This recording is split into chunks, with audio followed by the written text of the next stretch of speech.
Africa Content TV. I love you all. Lákọ̀ọ́kọ́ mo kọ́kọ́ dúpẹ́ lọ́wọ́ Ọlọ́run fún oore ọ̀fẹ́ àti àǹfààní ńlá bàǹtàbàǹtà tí mo ní. Àánú ni mo rí gbà o. Kì í ṣe mímọ̀ ṣe Yinka Ayefele.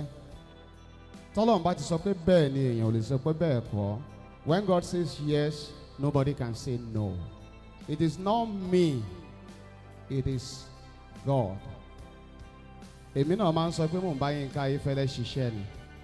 Torí pé oore ọ̀fẹ́ ni mo rí gbà. Abẹ́òkúta yìí ni mò ń bọ̀ ńjọ́ náà lánàá. Àná tí mò ń sọ jẹ́ December 12, 1997. Nígbà tí mò ń bọ̀ fún ètò ní Abẹ́òkúta. Kí ìjàmbá tó ṣe léṣù lẹ́yìn ọkọ̀ ìjàpá tí mò ń gùn ń gbà yẹn. Tí mo fi kán ní ọ̀pá ẹ̀yìn. Tí mo rò pé ó ti tán. Mo rò pé ó ti parí. Àṣé téèyàn bá rò pé ó ti tán. Tọ́lọ́run bá sọ pé ó ṣìkù ó ṣìkù. Ẹ bá mi kí hallelujah. Àṣé turning point mi ní Abẹ́òkúta máa jẹ́. Abẹ́òkúta ni mò ń bọ̀ tó jẹ́ turning point Yinka Ayefele. Ẹ bá mi kí hallelujah. Nígbà tí gbogbo ẹ̀ sì wá ṣẹlẹ̀ tó rí bóun ó ṣe lóun ó rí èèyàn lèèyàn máa ń lò fún èèyàn tọ́lọ́run bá fẹ́ gba ayé èèyàn ṣèyanu.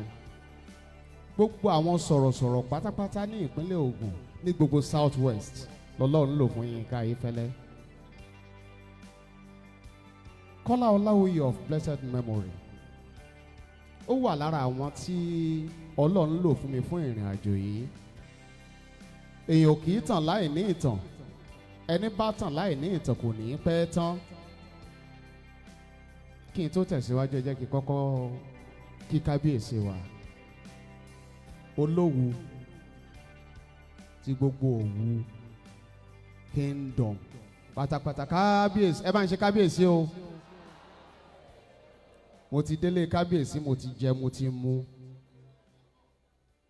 Bákan náà ń kàṣà ẹ̀ ní kí bàbá tó kọ́kọ́ gbà mí wọlé nígbà tí mo dé Ẹ̀gbá. Kì í ṣe gbà tá à ń jayé wetlands o.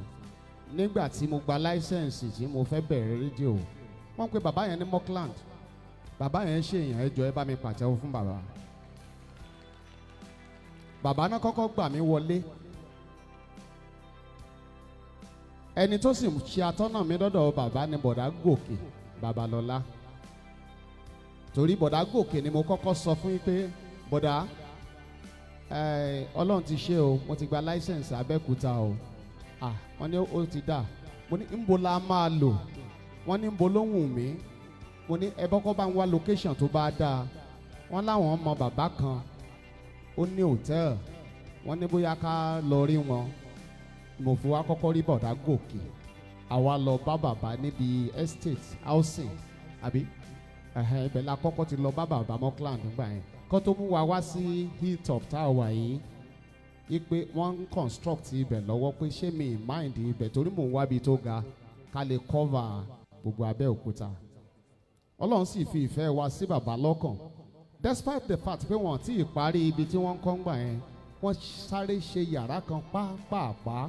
Wọ́n ní ká bẹ̀rẹ̀ ńbẹ̀. Ibẹ̀ láti kọ́kọ́ bẹ̀rẹ̀. Tó túmọ̀ sí pé Bọ̀dá Gòkè Babalọ́lá gan ni mo kọ́kọ́ rí nígbà tí mo dé Abẹ́òkúta tó ṣe atọ́nà mi dọ́dọ̀ bàbá Mockland kí Fresh FM tó bẹ̀rẹ̀.